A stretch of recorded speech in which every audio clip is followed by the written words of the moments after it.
Buddha once said, "Life is suffering." At first this sounds depressing, but in truth, it's the start of wisdom.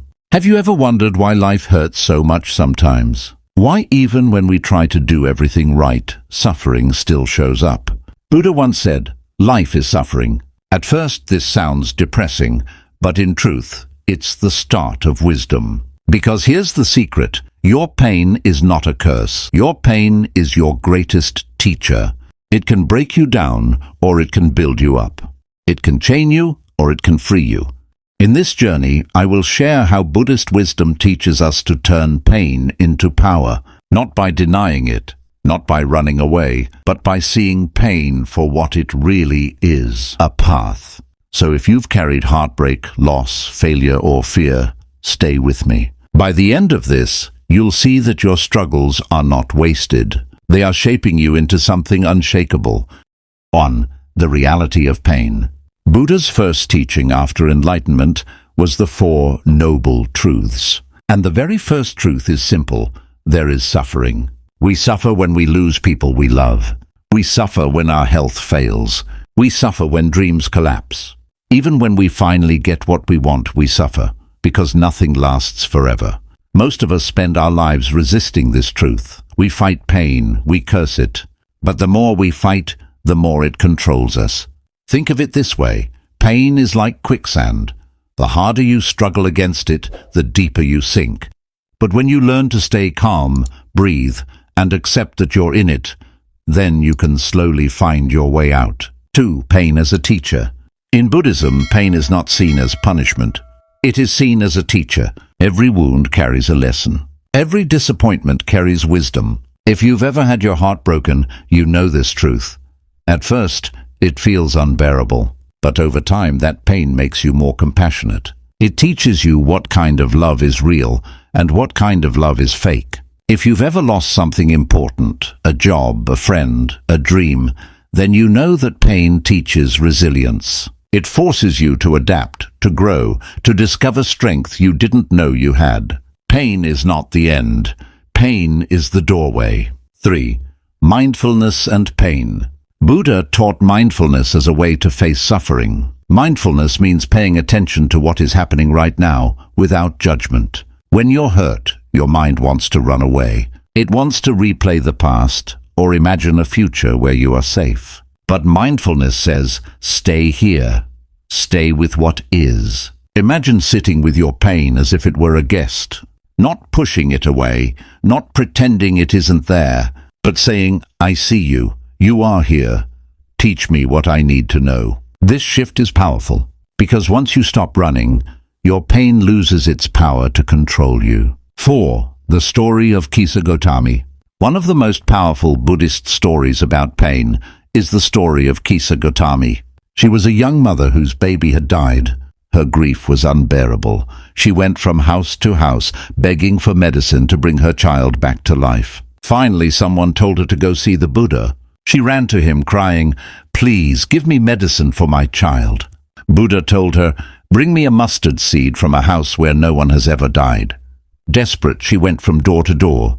But in every house, she heard the same story. "We have lost someone too." Slowly, the truth sank in. Her pain was not only her pain, it was the pain of all humanity.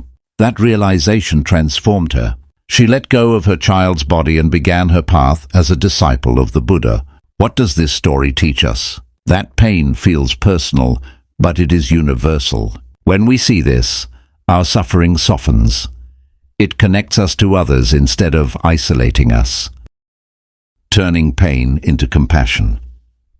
Buddha taught that suffering can either harden you or soften you. If you let pain close your heart, you become bitter. But if you let pain open your heart, you become compassionate. Think of the people you admire most, the ones who bring light into the world.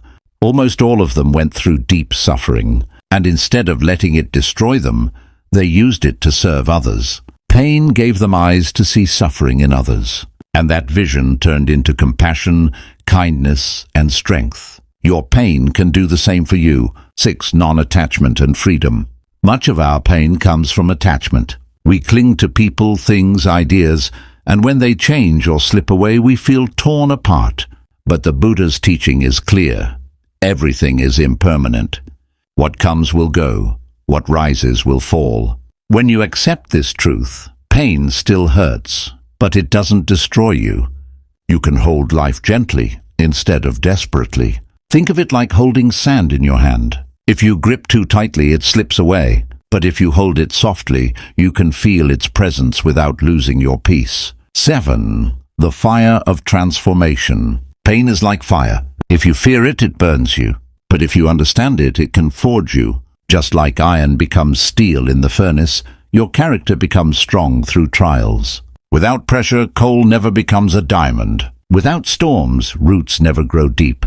Every time you go through pain, you are given a choice. Will this make me weaker, or will this make me stronger? And that choice, moment by moment, is how pain turns into power. 8.